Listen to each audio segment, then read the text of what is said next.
Pak RK ini kan public figure ya, orang yang sangat santun berpolitik. Bahkan saya melihat dia punya kreasi-kreasi yang luar biasa ketika dia menjadi wali kota Bandung, gubernur Jawa Barat, dan ini orangnya nurut oleh yang dianggap mungkin jadi guru politik, jadi orang tua atau mentor dia.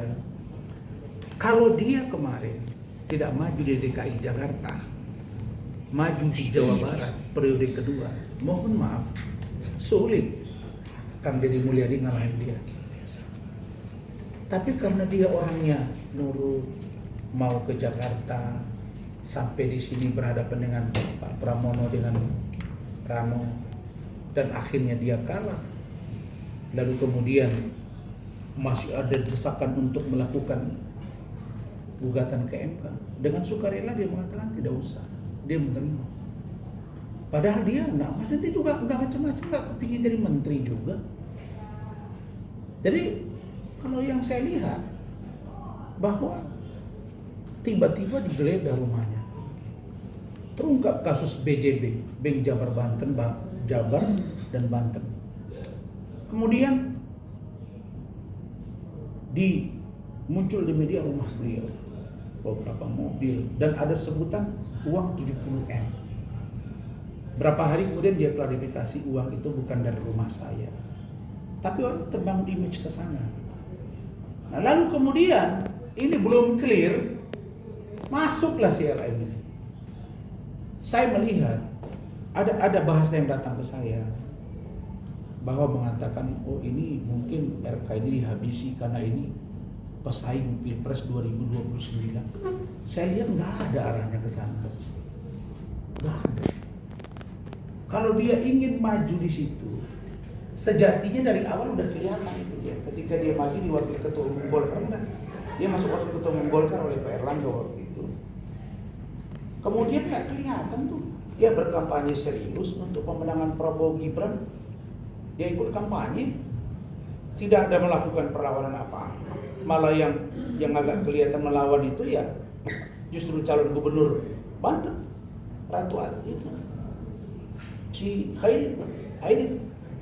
Nah, dia menurut saya itu udah jatuh ke timpa tangga. Nah, menurut saya petinggi partai, karena dia adalah orang Golkar. Saya nggak tahu jabatan dia sekarang apa setelah Pak Bahlil jadi ketua. Menurut saya ini perlu dibantu Pak Evan. Dan saya kok nggak melihat di dalam trik dia berpolitik, karena saya pernah juga di dunia politik. Figur kayak dia ini kayaknya nggak ada lah sampai ke mau jadi presiden lah, mau jadi wapres, kayaknya nggak ada. Jadi kasihan, saya jujur ya, kasihan. Belum lagi rumah tangganya yang begitu adem ayem, Ibu Talia ya. Ibu Cinta panggilan. Namanya Ibu Cinta. Sampai begitu ya. Saya melihat Pak RK ini memang lagi diuji. Hanya saja barangkali nggak ngerti saya di mana perkenalan dia dengan si LM ini. Tapi barangkali ini naas.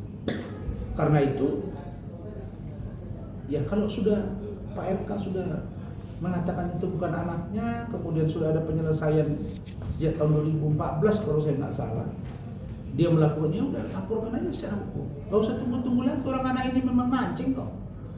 Nah, saya menduga disuruh supaya 2029 nanti mungkin ya jangan ada niat lagi untuk mau maju di DKI atau mungkin di provinsi lain, karena Pak RK ini barang laku sebenarnya. Oke Bang, kita tahu RK ini sosok yang luar biasa, family man dan segala macam ya Bang. Abang meyakini mungkin nggak iya seorang RK melakukan hal yang laki-laki kalau mau sih Bang ya, tapi iya masa segegabah itu Bang? Mungkin nggak sih Bang? Dan kalaupun iya itu anaknya, mungkin nggak sih tidak mengakui? Abang mengenal sosok RK Bang? Gini. Kita laki-laki tidak munafik ya. Ya, saya juga tidak bisa mengatakan itu perempuan itu pernah berhubungan atau tidak. Tapi yang pasti kalau di dalam pikiran saya, 50-50. Bisa jadi, bisa ya. Tapi seandainya itu pun ada, ya dari segi agama pasti salah karena bukan istrinya. Tapi dari sisi aspek laki-lakian, kalau dia ingin sesuatu, saya kira dia jabat, dia punya kemauan dan punya kemampuan untuk melakukan itu. Mungkin terjadi, bisa saja. Dan kalaupun ada sebutan ini anak dan itu lain sebagainya, sudah ada penyelesaian sebelumnya. Kenapa kok malah dikejar-kejar sekarang gitu? Dan itu saya lihat tadi di postingan banyak bu, 8 bulan terakhir sudah tidak pernah dikirim lagi belanja. Ya kan memang sejak beliau kalah dari calon gubernur, tentu dong dia juga pikirannya terganggu. Ya namanya dia kalah, kenapa gue nggak ke Jawa Barat, ya kira-kira begitu. Nah, tapi waktu itu kan dia berpikir bahwa Jakarta ini dia pasti menang karena yang dibayangkan waktu itu mungkin kota kosong. Tiba-tiba MK memutus lain, boleh maju, kalah lah dia. Begitu masuk Rano, begitu masuk Pramono, saya udah bilang, oh ini kalah. Karena memang Pak RK itu memang istilahnya itu fashionnya itu di sana, di Jabar, bukan di Jakarta. Kalau lawan kota kosong mungkin menang, tapi kalau enggak berat. Apalagi Rano lagi dikonotasikan dengan Betawi, walaupun dia tidak 100% orang Betawi. Tapi ada representasi dan kegalauan masyarakat tentang politik dinasti pada waktu itu. Salah satu obat yang paling mujarab yang caranya melawan orang yang dianggap bagian dari dinasti itu. Itulah RK dengan pasangannya. Nah, tetapi setelah dia kalah, dia kan nggak melakukan reaksi yang berlebihan. Bahkan sudah kita nggak usah berubah dan dia tenang saja, nggak ada apa-apa. Tiba-tiba digeledah rumahnya. Habis itu muncul LM. Saya kaget lagi. Ini ada apa sih di balik ini semua? Kalau makanya gini, teman saya di Malaysia begini. Banyak teman saya kan, apalagi dosen-dosen pembimbing saya. Di Indonesia ini orang belum sampai 1 tahun. Pak Prabowo belum sampai 1 tahun memimpin. Orang udah mikir 2029. Udah mikir Pilpres 2029. Bagaimana bos kita mau maju? Saya di Malaysia dengan kakak saya ini. Ya, makin tahun mereka makin maju. Di sana tenang. Ya, tukang parkir nggak ada. Benar nggak?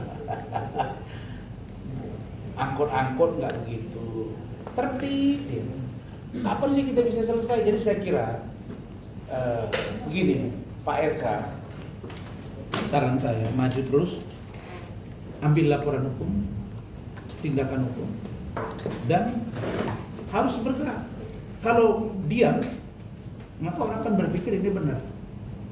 Nah, jadi menurut saya Pak RK tidak saja tampil melalui pengacaranya, tapi dia juga perlu tampil untuk menjelaskan semuanya. Karena orang rindu sosok dia ini.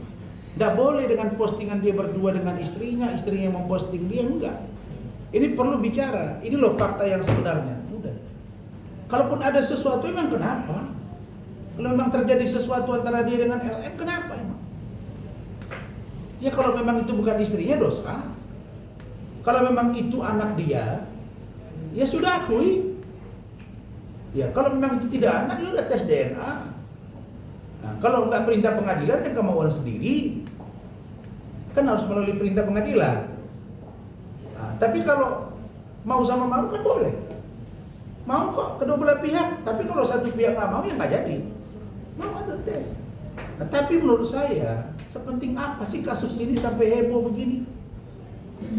Nah, apalagi ada video lagi tadi 4 detik sekian, 4 menit sekian detik. Hah? 8 menit ya? 8 menit sekian detik, kata Roy Suryo. Saya lihat tadi ada video sur yang diduga itu LM, betul ya? Iya. Nah, dan dia mengatakan tato di depan, tato di belakang. Nah, saya pikir, wah, dahsyat juga ini gitu. Udah nonton bang? Hah? Udah nonton? Nah, saya baru lihat dari statement dari Roy Suryo, sahabat saya Roy Suryo. Biasa. Nah, Iya, di